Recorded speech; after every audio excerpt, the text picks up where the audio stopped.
Welcome to Kaniniyaga. Linux question and answer la. Enna question பத்தி பார்க்க போறோம்னா how to create a user with no login access. Okay.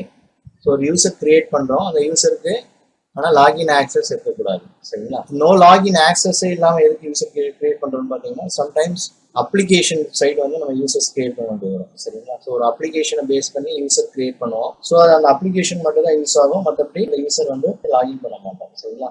Only application யூஸுக்காக அந்த user வந்து create பண்ணுவோம். சரிங்களா? So application based நம்ம user create பண்ணும்போது என்ன பண்ணுவோம்னா அந்த யூசருக்கு வந்து லாகின் ஆக்சஸ் வந்து இருக்காது. சரிங்களா? ஸோ அப்போ வந்து அந்த யூசர் வந்து லாகின் பண்ண வேண்டிய அவசியம் இருக்காது. சரிங்களா? ஸோ அந்த மாதிரி சுச்சுவேஷனில் நம்ம என்ன யூசர் கிரியேட் பண்ணும்போது அந்த யூசருக்கு வந்து லாகின் ஆக்சஸ் வந்து இருக்கக்கூடாது. சரிங்களா? ஸோ அப்போ எப்படி வந்து அந்த ஒரு யூசருக்கு லாகின் ஆக்சஸ் இல்லாமல் கிரியேட் பண்ணுறது. சரிங்களா? ஸோ அதை பற்றி தான் பார்க்க போகிறோம். சரிங்களா? என்ன question? How to create a user with no login access.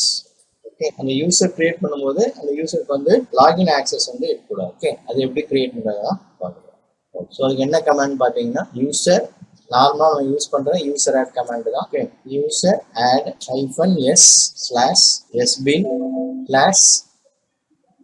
/no login அப்புறம் யூசர் நேம். சரிங்களா? நான் எஸ்ஏபின்னு ஒரு யூசர் கிரியேட் பண்ணுறேன். ஸோ எஸ்ஏபி அப்ளிகேஷனுக்காக ஒரு யூசர் கிரியேட் பண்ணுறேன்னு வச்சுக்கோங்க. Okay, so user add -s -sbin /no login அப்புறம் user name.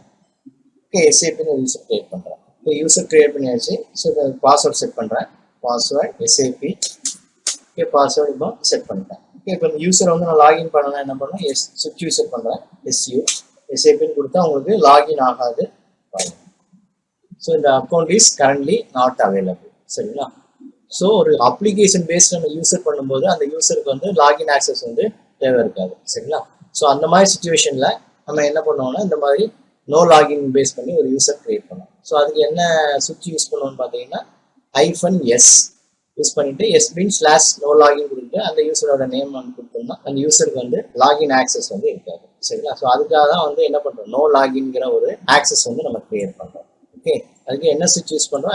-s user add -s /sbin /no login அப்புறமா என்ன யூசர் நேம் வேணுமோ அந்த யூசர் நேம் கொடுத்து நம்ம கிரியேட் பண்ணலாம். சரிங்களா?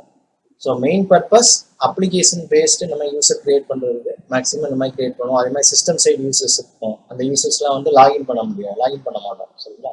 ஸோ அப்போல்லாம் அந்த இதுக்கு பார்த்தீங்கன்னா நோ லாகின் ஆக்சஸ் தான் வச்சு தான் கிரியேட் பண்ணிருப்பாங்க. சரிங்களா? ஸோ அப்போ நோ லாகின் யூசர் கிரியேட் பண்ணோம்னா அந்த யூசரால் வந்து லாகின் பண்ண முடியாது. சரிங்களா? ஸோ நெக்ஸ்ட் வீடியோவில் இன்னொரு கொஸ்டின் பார்க்கலாம். Okay, thank you.